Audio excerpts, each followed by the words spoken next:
Seigneur, ta parole est grande, elle demeure à jamais. Ta parole est infaillible, rien ne peut la supprimer. Bienvenue chers téléspectateurs, bienvenue à tous ceux qui nous regardent partout dans le monde, à un nouvel épisode de notre programme d'études quotidien Toute la Bible, dans lequel nous présenterons une étude complète de tous les livres de la Bible, de la Genèse à l'Apocalypse tous les jours du lundi au vendredi. Si c'est la première fois que vous nous regardez dans cet épisode, nous avons une étude de tous les livres de la Bible et cette étude est disponible sur notre chaîne sur YouTube. Si vous avez des questions que vous voudriez poser, envoyez sur info@commercialtoutelabible.net ou parlez-nous sur les numéros qui apparaîtront durant les pauses. Nous sommes arrivés dans notre étude des livres du Nouveau Testament à l'Évangile de Matthieu, chapitre 15. Je vous encourage à prendre vos Bibles et à suivre avec nous durant cette étude. Je voudrais au début de l'épisode accueillir mon invité, le frère Youssef Riyad. Bienvenue frère Youssef. Merci frère Riyad. Vous nous honorez. Que Dieu vous garde. Nous accueillons aussi nos invités, soyez les bienvenus. Frère Youssef, quels sont les thèmes principaux du chapitre 15 ? Eh bien, j'aimerais donner au chapitre 15 de l'Évangile de Matthieu le titre « Le cœur de l'homme et le cœur de Dieu ».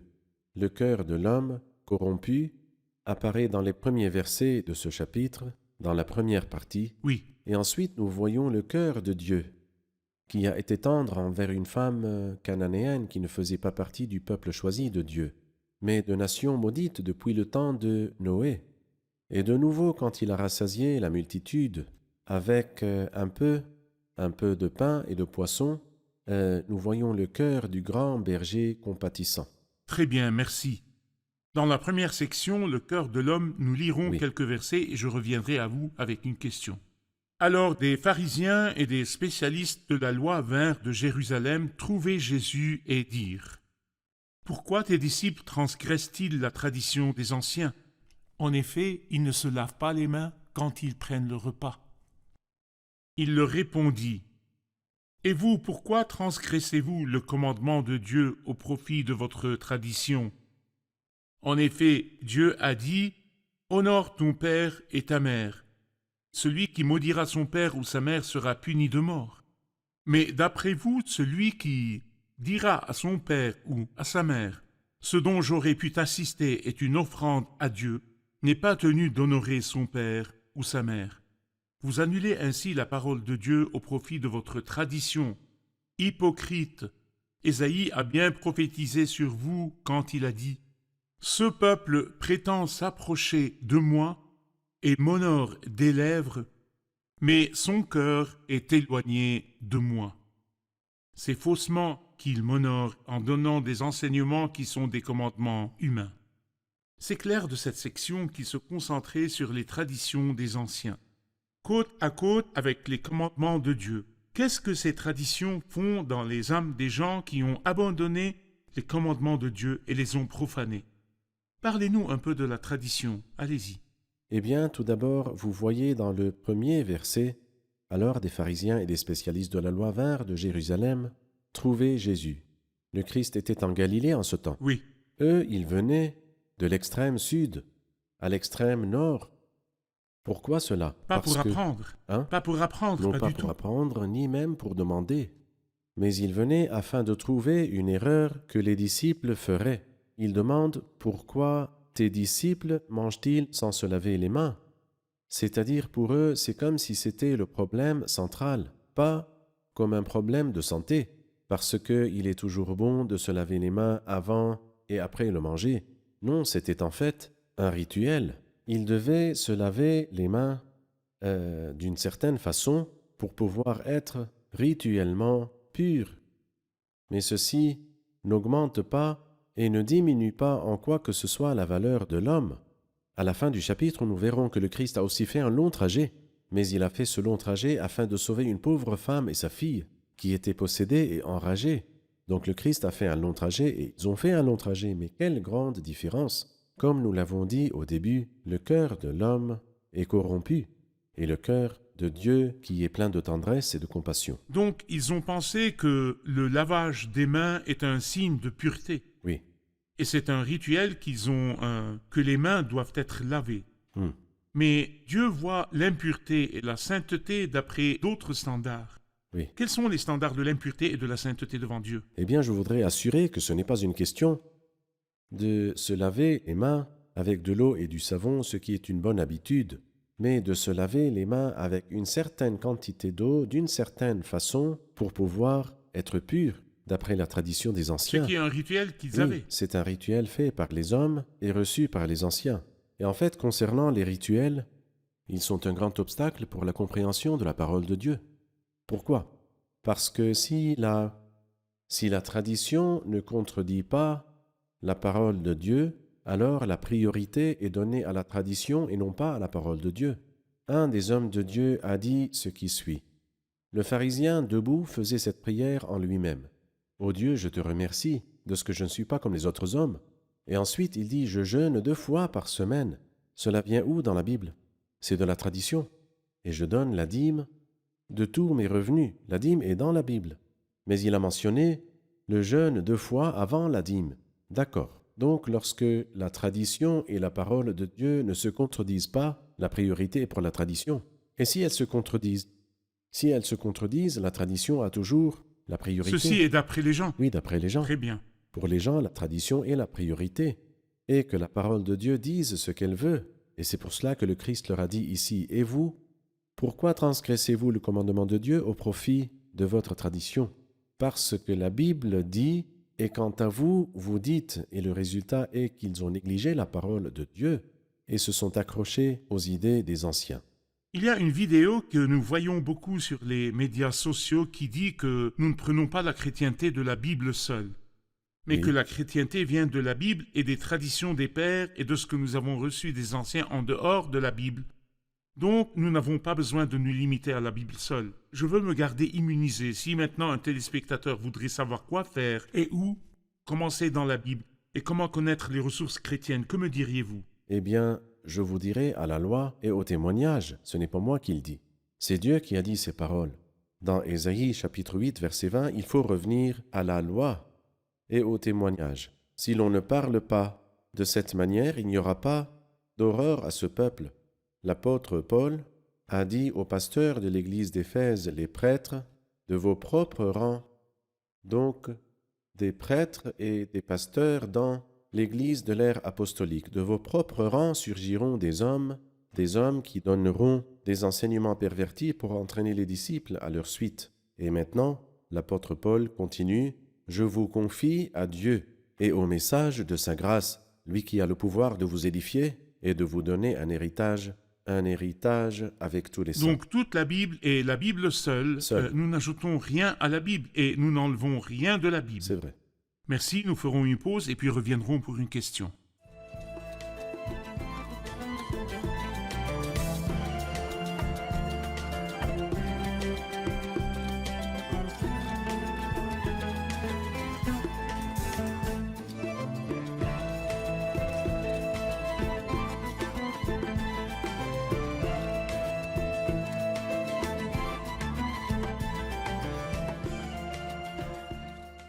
Dans le verset 5, nous lisons « Mais d'après vous, celui qui dira à son père ou à sa mère, ce dont j'aurais pu t'assister est une offrande à Dieu. » Pouvez-vous nous expliquer ce verset? Veuillez nous expliquer ce verset, frère Et Youssef. donc, comme nous l'avons vu, que Dieu dit « Et vous, vous dites ».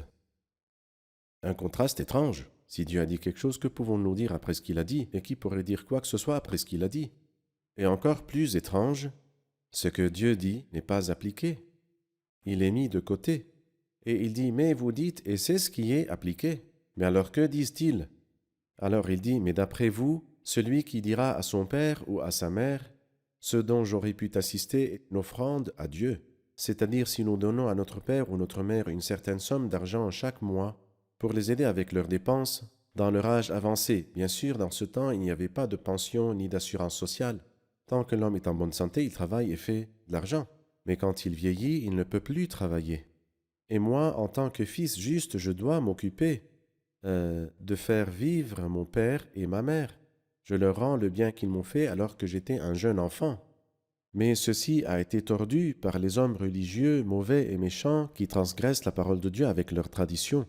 Vous dites à vos parents, ce dont j'aurais pu t'assister est une offrande à Dieu, c'est-à-dire ce que j'aurais pu te donner, que ce soit 100 guinées, 200 guinées, quoi que ce soit. Ceux-là, j'ai décidé en fait de les mettre au temple pour que ce soit une offrande qui est présentée à Dieu. Bien sûr, ceci n'est pas offert à Dieu du tout, c'est offert aux gens qui sont avides, qui dépouillent les veuves de leurs biens tout en faisant l'apparence de longues prières.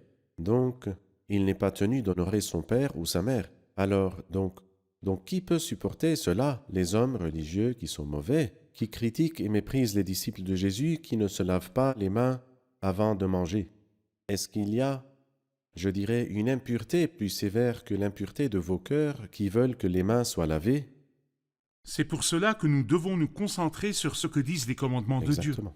Avant de laisser ce sujet de la tradition, frère Youssef, nous devons récapituler et dire la Bible entière est la Bible seule. Oui, Et si la Bible dit qu'il n'y a pas de salut à travers personne d'autre que Christ, et la tradition est venue et a dit qu'il y a des personnes qui contribuent à ce salut, alors cette tradition est très éloignée de ce que dit la parole de Dieu. Si la Bible dit que la foi seule justifie, et la tradition est venue et a dit que les œuvres justifient, nous devons nous accrocher à ce que dit Dieu.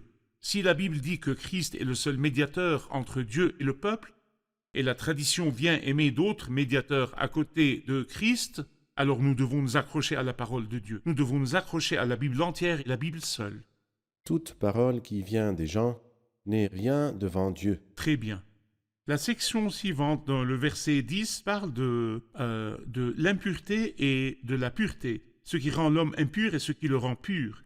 La parole dit dans le verset 10, Jésus appela la foule à lui et dit « Écoutez-moi et comprenez bien, ce n'est pas ce qui entre dans la bouche qui rend l'homme impur, mais ce qui sort de la bouche, voilà ce qui rend l'homme impur. » Je voudrais votre commentaire sur ce verset.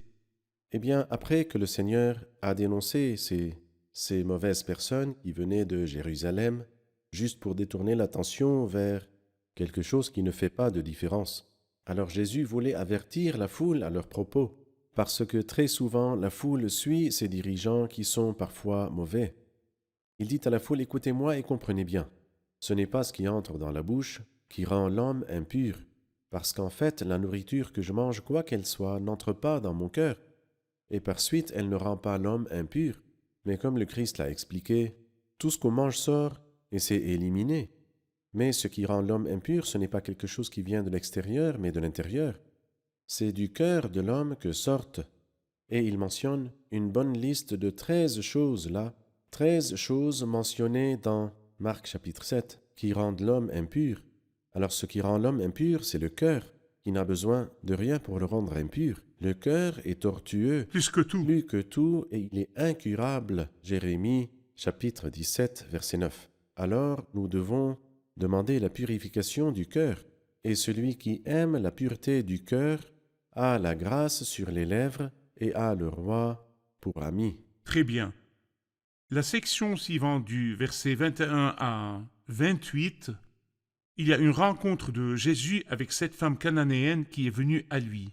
Nous lisons Jésus partit de là et se retira dans le territoire de Tyr et de Sidon. Alors une femme cananéenne qui venait de cette région lui cria « Aie pitié de moi, Seigneur, fils de David, ma fille est cruellement tourmentée par un démon. » Il ne lui répondit pas un mot.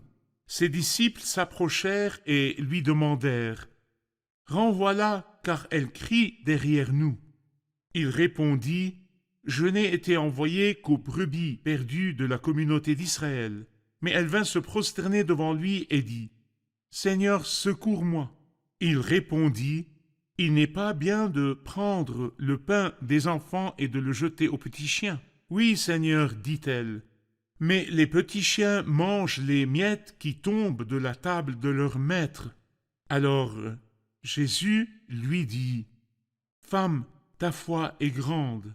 Sois traitée conformément à ton désir. » À partir de ce moment, sa fille fut guérie. Nous avons terminé la dernière partie intitulée, comme vous l'avez dit, le cœur de l'homme. Oui. Mais où voyons-nous le cœur de Dieu dans cette histoire? En fait, le Christ Jésus, gloire à son nom, va très loin. Il est vrai que ce n'était pas encore le moment pour lui de franchir les frontières, mais lui, dans cette histoire-là, il est arrivé aux frontières. Et c'est comme s'il appelait à la fois tous ceux qui sont dans le besoin. Il dit « Je suis venu à vous ». Alors une femme cananéenne qui venait de cette région lui cria. C'est comme si elle suivait le Christ. Et elle a sans doute ressenti que le Christ était devenu très proche d'elle à ce moment-là. Donc elle est sortie pour lui crier « Aie pitié de moi, Seigneur, fils de David ». Donc le Christ est vraiment proche d'elle, mais non pas comme étant le fils de David, car le fils de David est venu à son peuple uniquement. Et c'est pour cela qu'il a dit « Je n'ai été envoyé qu'aux brebis perdues d'Israël ». Mais comme il a été refusé en tant que fils de David, il a ouvert la porte à tous les peuples du monde, afin qu'ils s'approchent de lui, et non pas comme étant fils de David, mais comme étant le fils d'Abraham.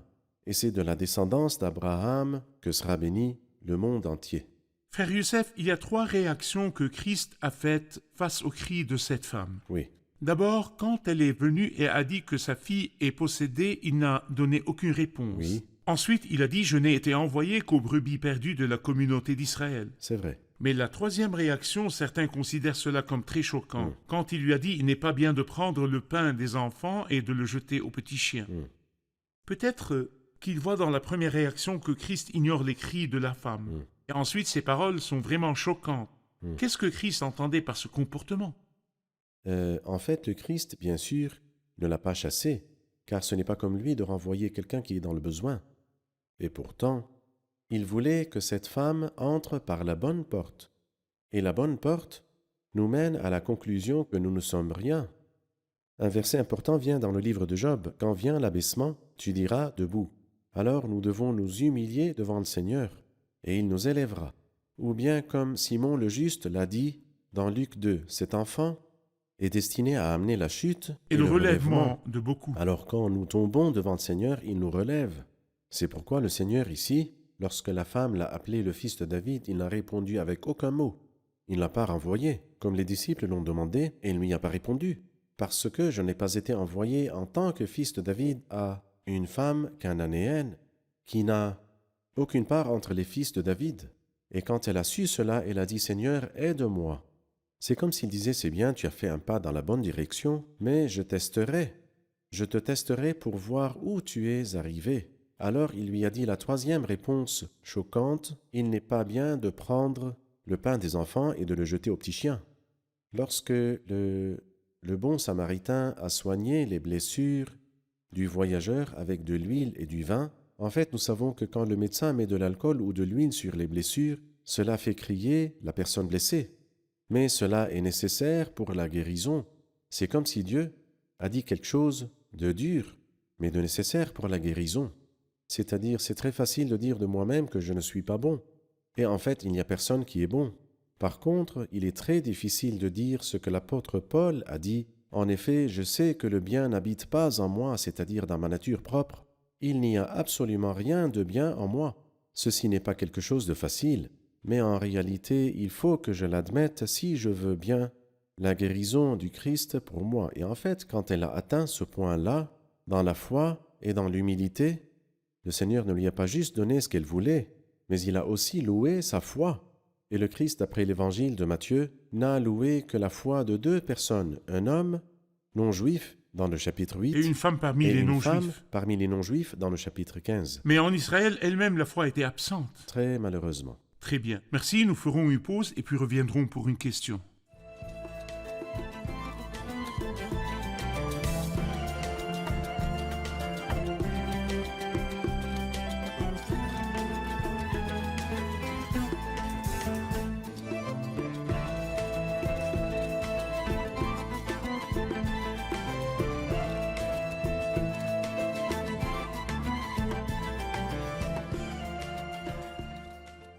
Nous voudrions une comparaison entre le miracle là, quand il a nourri les 4000, et celui qui est venu dans le chapitre 14, quand il a nourri les 5000. À vous, frère Youssef. Il y a beaucoup de variations dans la forme et certaines dans le cœur. Par exemple, le premier miracle, celui de nourrir ou de rassasier les 5000, a été mentionné dans les 4 évangiles, alors que celui de nourrir les 4000 n'est présent que dans 2 évangiles, Matthieu et Marc.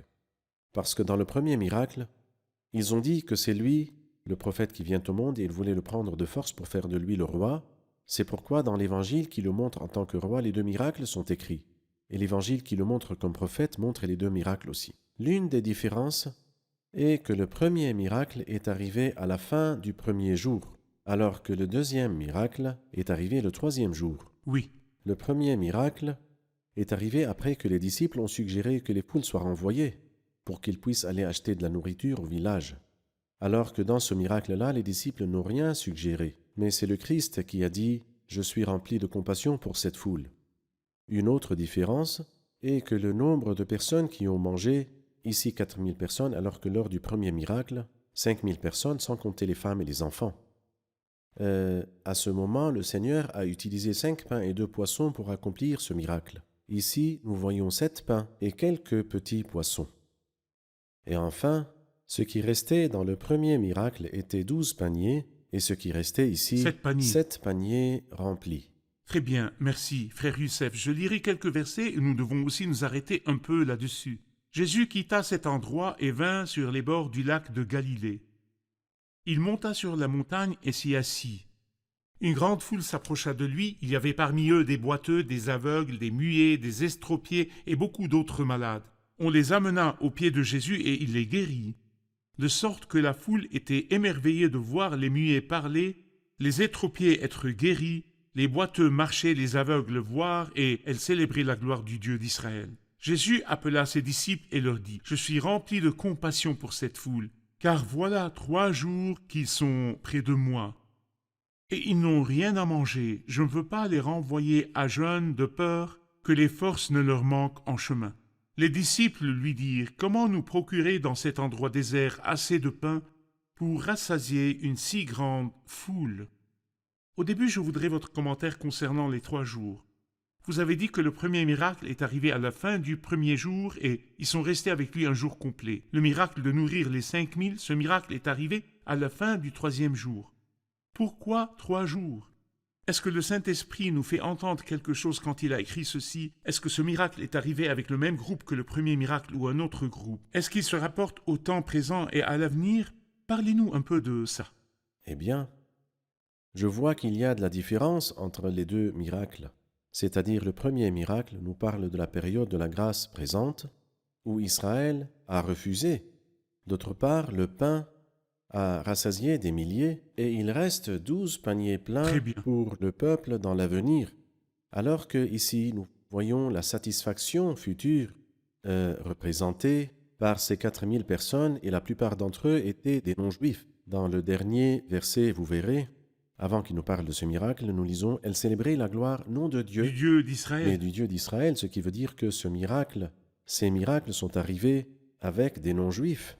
Et le 3e jour représente en fait la restauration du peuple dans le futur. Il nous rendra la vie dans 2 jours. Et le 3e jour, il nous relèvera et nous vivrons devant lui. Est-ce que cette nation sera restaurée dans le futur? Oui. Et cela sera une cause de bénédiction pour toutes les nations du monde, comme nous l'apprenons par exemple de l'Épître aux Romains, chapitre 11. Donc, pour que ce soit plus facile pour nos téléspectateurs, peut-être que certains entendent ceci pour la première fois. Donc, nous disons que le premier miracle nous parle de l'œuvre de Christ sur la croix et de la période de la grâce présente. Christ est mort et est ressuscité, il est suffisant pour satisfaire tous ceux qui viennent à lui maintenant. Mais ici, le 3e jour, c'est quelque chose de spécifique pour la nation juive dans l'avenir. Il nous rendra la vie dans 2 jours, le 3e jour, il nous relèvera. Donc le peuple qui est présent au premier miracle est différent du peuple qui est présent au deuxième miracle. C'est la pensée de la dispensation. Très bien. Allons un peu plus loin maintenant, frère Youssef. Nous connaissons la différence entre le premier et le 3e jour. Mais après, Jésus leur dit dans le verset 34, « Combien avez-vous de pain? 7, répondirent-ils, et quelques petits poissons. » Alors il fit asseoir la foule par terre, prit les 7 pains et les poissons, et après avoir remercié Dieu, il les rompit et les donna à ses disciples qui les distribuèrent à la foule. C'est clair qu'il y a une autre différence. Il y a 5 pains ici, mais là 7. Est-ce que ça fait une différence dans la Bible, 5 ou 7, ou est-ce que 5 a un sens et 7 a un autre sens? Eh bien, le chiffre 5 dans la langue biblique représente Emmanuel, Dieu avec nous, le chiffre de la grâce. Alors que 7 est le chiffre de la perfection, il nous parle de la dispensation de la plénitude du temps, la 7e dispensation. C'est beau, frère Youssef, la comparaison que vous avez faite entre ces 2 miracles quand il a nourri les 5000 et quand il a nourri les 4000. Mais vous nous avez dit au début de l'épisode que la 2e partie du chapitre parle du cœur de Dieu. C'est vrai. Il est apparent dans les actions de Christ envers la femme cananéenne et quand il a nourri les multitudes. juste. Où le cœur de Dieu est-il apparent aussi dans comment il s'occupe des besoins des gens? Eh bien, le passage du verset 29 au verset 31 est vraiment si magnifique. Nous lisons « Une grande foule s'approcha de lui. Il y avait parmi eux des boiteux, des aveugles, des muets et des estropiés. Certains penseraient que les paniers où ils ont mis le reste du pain avaient été utilisés pour porter les estropiés et les boiteux. Alors ces paniers étaient utilisés pour porter les gens, et ils les ont amenés aux pieds de Jésus, et il les a guéris. Donc dès que Dieu voit la misère de l'homme, il répond avec beaucoup de compassion envers cette humanité torturée. Et c'est comme s'il disait qu'il n'a pas créé l'homme dans cet état misérable. Nous savons ce qui a amené la misère à l'homme, c'est le péché. Mais voici que le Sauveur est venu, le Sauveur est arrivé, et tous ceux avec qui le Seigneur a travaillé, il leur a donné la santé et la guérison. Merci, Frère Youssef, nous sommes arrivés à la fin de l'épisode. Que le Seigneur Que Dieu vous vous bénisse. Qu'avons-nous appris de l'épisode d'aujourd'hui? J'ai été touché par le fait que le Seigneur a parcouru une très longue distance pour sauver une femme non juive comme la femme cananéenne, alors que les scribes et les pharisiens, qui étaient les enseignants du peuple en ce temps, sont venus de loin aussi juste pour critiquer les disciples. Nous devons venir à Christ avec un cœur vraiment brisé et dans l'humilité, et nous verrons que Christ est suffisant. Merci, que Dieu vous bénisse. Merci, Frère Que Dieu Youssef. vous garde. Chers téléspectateurs, nous avons vu dans l'épisode d'aujourd'hui, dans le chapitre 15, combien le cœur de l'homme est mauvais et combien le cœur du Seigneur est bon. Le cœur de Dieu est visible dans comment il a traité avec la femme cananéenne et comment il l'a menée à réaliser son véritable état et son besoin pour Christ. Et il lui a donné ce que son cœur désire. Le cœur du Seigneur est aussi apparu dans sa compassion envers toute la foule qui était avec lui pendant 3 jours. Il ne les a pas renvoyés à jeûne, mais il les a nourris. Nous voyons aussi la compassion du Seigneur, le cœur du Seigneur et la bonté du Seigneur dans tous les malades qu'ils ont amenés et mis à ses pieds. Si nous devons apprendre une seule leçon pour moi et pour vous, chers téléspectateurs, c'est que si vous avez un besoin, mettez-le aux pieds de Jésus. Ils ont amené tous les malades et les ont mis aux pieds de Jésus et il les a guéris. Si vous avez un problème, amenez-le aux pieds de Jésus. Si vous avez peur, amenez cette peur aux pieds de Jésus. Si vous êtes déprimé, amenez cela aux pieds de Jésus. Si vous avez une personne malade chez vous, amenez-la aux pieds de Jésus. Parce qu'aux pieds de Jésus, tous les problèmes sont résolus. Et aux pieds de Jésus, toutes les blessures sont guéries. Et aux pieds de Jésus, nous apprenons. Au pied de Jésus, nous trouvons la solution à tous nos problèmes. Je vous encourage à aller au bon endroit, au pied de Jésus. Nous nous reverrons dans le prochain épisode. Que le Seigneur soit avec vous.